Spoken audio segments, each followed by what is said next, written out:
On the late morning of August 31st, 1944, at precisely 11:15 a.m., 19-year-old Private James Rookard stood beside his 2.5-ton GMC truck at a fuel depot roughly 50 miles east of Paris.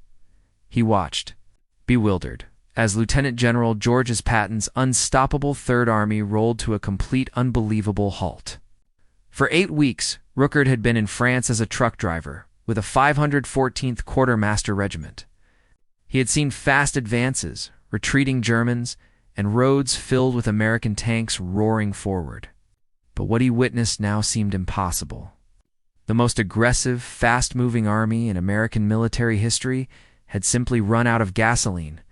Patton's Third Army had covered 400 meters in 30 days, liberating Paris, smashing German lines, and driving relentlessly toward the German border. The German army was not merely retreating, it was shattered, desperate, and fighting to escape annihilation. One more decisive push, and the war in Europe might have ended by Christmas, yet the tanks that could deliver that final blow sat empty in French fields, silent for lack of fuel. Patton's forces had requested 400,000 gallons of gasoline for that day. Barely when E-10 arrived. Every truck, tank, jeep, and artillery vehicle under his command had run dry. Without gasoline, the world's most powerful mechanized force became nothing more than expensive steel scattered across the countryside. Worse still, the Germans were not idle. They were regrouping. Patton knew every moment of immobility gave the enemy time to strengthen defenses and regain footing. The question was no longer whether the Germans would recover. They would. It was whether the Americans could resume their advance before that recovery turned a route into a bloody, prolonged fight. Private Rookard, like most drivers, understood none of the grand strategic concerns. His job was simple: drive a truck, haul supplies, and keep the army moving. After 6 weeks of training, the army had handed him the keys to a GMC Jimmy and sent him into the logistical bloodstream of the European war. But on August 31st, there were no supplies to haul. The depots were drained, the ships unloading on the beaches 200 meters away, and the French railroads lay shattered. Trucks were the only means of transporting anything. There were simply too few trucks, 2 drivers, too few hours in a day. The American advance had moved faster than anyone ever planned for. American strategy had called for a slow, methodical push across France. Repair railroads, secure ports, build depots, and then move forward in controlled steps. Patton disregarded all of that. When he broke out of Normandy on August 1st, he raced forward 90 miles one day, 100 another. The Germans could not stop him, and so he refused to stop himself. By late August, his army sat more than 350 miles from the nearest usable port, far beyond the supply range planners believed possible. Though logisticians begged for a halt, Patton demanded they find a way. The deeper truth was that the United States had created a military that ran entirely on oil. Every movement, every bullet, every battle depended on gasoline. A single U.S. armored division needed more than 73,000 gallons just to move 100 meters. Combined First and Third Armies consumed nearly 800,000 gallons every day. The fuel existed stacked in barrels on Normie's beaches. But it might as well have been on another continent if trucks couldn't move it. And fuel was only part of the need. American forces consumed ammunition on a scale unimaginable a generation before. Artillery fired thousands of shells daily. Infantry divisions used hundreds of thousands of rounds. Tank battalions devoured both fuel and ammunition in vast quantities. Food for 250,000 men, medical supplies, vehicle parts, tires, all of it had to travel hundreds of miles by truck, even as the front raced farther away. Meanwhile, in eastern France, the German army used horses, hundreds of thousands of them, not ceremonially, but as the backbone of their logistical system. Each German infantry division relied on more than 2,600 horses in 1943, and earlier divisions used as many as 6,000 by 1944. Over 1 million horses were in active service. More than 2.75 million had been used during the war. This reliance wasn't a choice. It was desperation. Germany lacked oil, trucks, and industrial capacity. Their logistics ran at a speed dictated by animals. A truck could travel 300 meters in a day. A horse could pull a wagon maybe 25 miles before collapsing from exhaustion. A horse consumed 12 pounds of grain daily, working or not. The German system collapsed beyond 25 miles from a railhead because horses, hauling their own fodder, left no capacity for actual military supply. American trucks had no such limitation. They didn't need food, rest, or water. They needed only fuel and drivers. And on August 31st, the U.S. Army had plenty of fuel and plenty of drivers, just not in the same place. That morning, Ruckert had driven his empty truck more than 200 miles back toward Normandy. The round trip took 54 hours if everything went perfectly. For 2 weeks, he had completed that route every 3 days, surviving on 4 hours of sleep. Drivers were exhausted. Trucks were breaking faster than mechanics could repair them, and French roads were disintegrating under relentless traffic. But they kept driving because if they didn't, the Third Army stopped. By mid-August, logisticians knew disaster was looming. Distance alone was strangling the system. Trucks that could make 3 trips in early August could barely make 1 by late August. Supply officers mapped red pins for depots and blue pins for the front line, watching the distance stretch like a wound. Calculations showed the advance would stall by September, perhaps catastrophically. On August 21st, an extraordinary order was given to Colonel Loren Ayres. Known for his intensity and refusal to accept impossible as an answer, Ayres and Major Gordon Grail were given 36 hours to solve the crisis threatening both First and Third Armies. They worked non-stop, fueled by coffee and urgency, studying maps, counting tonnage, and attempting to solve the logistics puzzle. How to move 20,000 tons of supplies per day across 200 meters when their truck fleet was already maxed out? Their solution was audacious, simple, and unprecedented. Create dedicated truck routes, one way east, one way west. Ban all civilian and non-essential military traffic.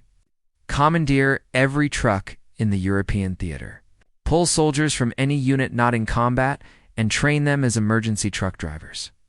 Run trucks 24 hours a day in a continuous loop.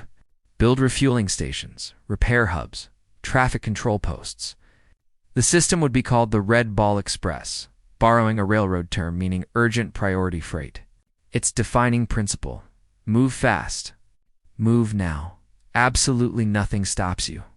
Brigadier General John C.H. Lee echoed the mission with a vow. Let it never be said that lack of supplies stopped Patton when the Germans couldn't. The plan demanded 23,000 drivers and more than 6,000 trucks. Many units resisted giving up men, but Ayres overruled objections.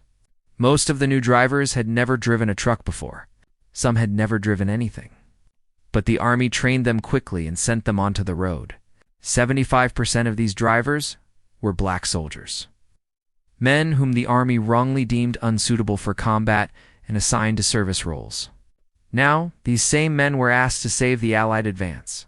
Among them was Private James Ruckert, drafted in 1943. Trained in Georgia, shipped to England, landed in France in July, and now placed into the most dangerous logistical operation of the war. The work was relentless and perilous. Red ball routes were marked with signs bearing large red circles. All civilian traffic and non-reball military vehicles were banned. The roads were dominated solely by trucks moving, grinding, roaring eastward with supplies, and westward empty to reload. However, German aircraft still hunted convoys, strafing and bombing when they found opportunities. Drivers lowered their windshields to avoid reflections that could draw fire. At night, only cat-eye slit blackout lights illuminated the dark, offering barely 30 feet of visibility. Drivers navigated blind curves, moonless nights, rainstorms, mud, and fog that swallowed the world, and they drove without rest. Some drivers collapsed from exhaustion. Some fell asleep mid-drive and crashed. Trucks broke, axles, shredded tires, overheated, or simply wore out. Mechanics worked without pause, cannibalizing broken trucks to repair others. Meanwhile, German stragglers occasionally ambushed convoys. French civilians and even some American soldiers stole fuel or supplies for the black market. Yet the trucks kept moving, for if they stopped, armies would starve of fuel. At its peak, 6,000 trucks moved along the Red Ball Express daily. Nearly 900 were always in motion. Routes stretched up to 700 meters round trip. Trucks were supposed to maintain 25 miles per hour and 60-yard gaps. But drivers often removed speed governors and drove at 60 miles per hour, sacrificing safety for speed. They drove solo, not in neat convoys. They slept in shifts, some curled in cabs, others on crates of ammunition. Between August 25th and November 16th, the Red Ball Express delivered more than 412,000 tons of supplies. Fuel, ammunition, food, spare parts, medical equipment, everything the armies needed to continue the advance. It consumed 40,000 tires in a single month and burned staggering amounts of gasoline simply to deliver gasoline. But it worked. On September 2nd, Patton's tanks rolled forward again, fueled by the efforts of exhausted men like Ruckert, who had already turned back toward Normandy for another load before the tank engines even started. Soldiers at the front understood the heroism behind the wheels. One tank driver said, "If it wasn't for the Red Ball, we couldn't have moved," another officer admitted. "Damned if I'd want their job." Even Patton, who rarely praised anyone, called the 2.5-ton truck our most valuable weapon. After the war, Colonel John Eisenhower acknowledged that, without the Red Ball drivers, the advance across France could not have been made. The Red Ball Express changed military thinking. It shattered old doctrine that armies must halt to rebuild supply lines. It proved continuous rapid advance was possible if logistics had the courage and creativity to push beyond established limits. German intelligence officers analyzed American mobility with alarm, realizing they could never match it. Stuck with horse-drawn logistics, Germany had no way to sustain comparable speed. Their army had learned the brutal consequences of horse-dependent logistics in Russia, where in the winter, 1941T04, 217900, German horses froze to death in weeks, collapsing entire supply lines. The American army had built an industrial logistics system rooted in trucks, not horses. Modern war demanded modern movement. Germany built advanced tanks and aircraft, but supplied them with methods from the previous century. America built a logistics machine capable of outrunning the enemy and sustaining momentum indefinitely. By November 1944, ports reopened, railroads repaired, and fuel pipelines laid across France. The emergency ended. The Red Ball Express shut down on November 16th. The trucks returned to their units. The drivers went back to ordinary duties. But the legacy of the Red Ball transformed military and civilian logistics for generations. The interstate highway system, championed by Eisenhower, was influenced by these wartime lessons. Modern just-in-time delivery owes a quiet debt to the frantic, sleepless men who raced across France. When the war ended, most Red Ball drivers received little recognition. Many returned to segregated neighborhoods, were denied loans, jobs, or GI Bill benefits. Their medals sat in drawers. Ruckert returned to Cleveland, worked as a truck driver, married, raised a family, and rarely spoke about the war. Only in his 70s did he finally tell his story, recalling blackout lights, fear, exhaustion, and Patton's relentless expectations. Many drivers lived similar, quiet, unacknowledged lives. Some white veterans never even knew the operation had been majority black. A few films attempted to tell the story but distorted it with fiction. Still, the truth remained.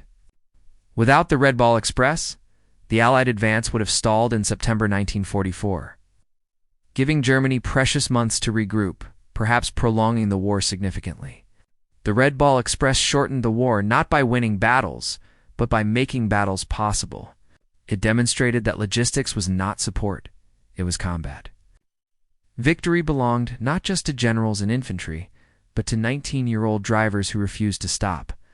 Germany lost partly because it relied on horses. America won partly because it relied on trucks and on the men who drove them until their hands shook and their bodies begged for rest. For 82 days, the Red Ball Express moved more than 412,000 tons of supplies. kept two armies advancing, and reshaped the future of warfare. It remains one of the greatest logistical achievements in military history and a testament to the courage of the men who kept driving when everything around them tried to make them stop.